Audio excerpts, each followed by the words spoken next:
Okay, this is day 2, picking the subject matter out for the day, and you know what's unfortunate is that I need to be able to pull my hand out.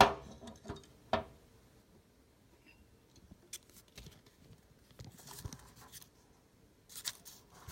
is it? Flowers. Okay, I am out on my back property painting flowers today. So that's what I pulled out of my jar. I'll try to explain what I'm doing while I'm doing it, but I don't know if you can see this in the video.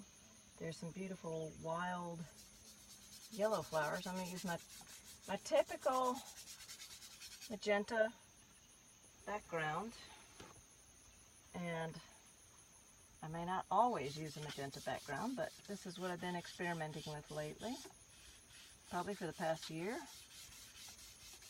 So I put it on and I wipe some of it off. I'm working on gesso board, ampersand gesso board. This is one I happen to cut. That's what I love about them. You can cut them. I'm out here with the sweat bees. But I don't know if you can see my palette.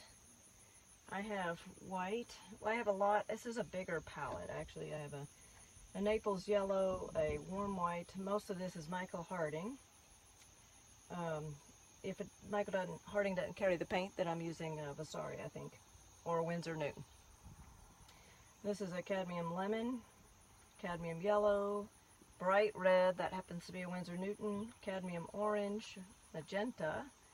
This is a Vasari video blue, the Michael Harding again, King's blue, ultramarine blue, cobalt, Payne's gray,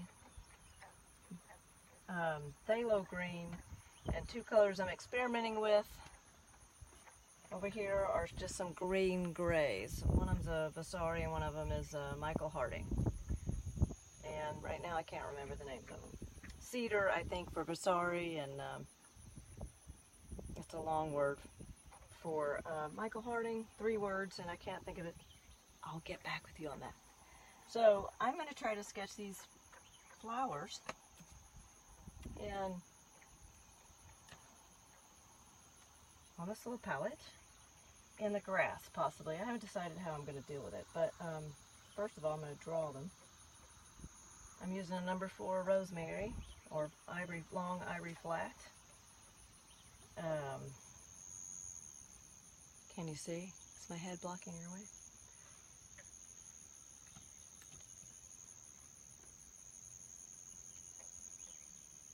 So I thought this would be really kind of cool to put these beautiful, I don't know, are they black-eyed Susans?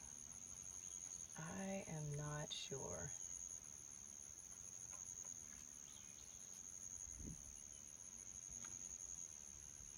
I've also got some white clover and purple clover around here that I may toss in there. These are references. Everything you paint should always be just a reference for what you're doing. Everything should have a rhyme or reason to it. You don't have to be married and create exactly what you see all the time. So I'm looking at various flower arrangements here. And I'm finding a grouping down here that I kind of like. So some of the things I'll do is, I didn't on this one starting off, but I'll note in my head some of the, what I call the golden mean. In this case might be around here, here, here, or here on a long canvas. It's the way our eye moves around the canvas. So I try to put something of interest or something that carries you to these points of interest. And it's just noted because it's not always the case to follow that rule, but it's nice to try and find the right leaf color.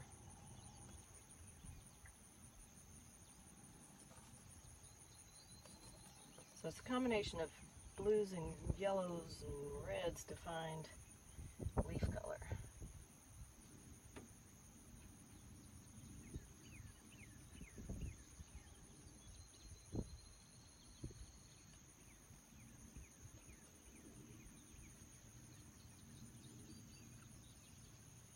Everything you paint, you don't have to make it a masterpiece. You just have to paint it. You just have to try. Just try.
Number 2 flat.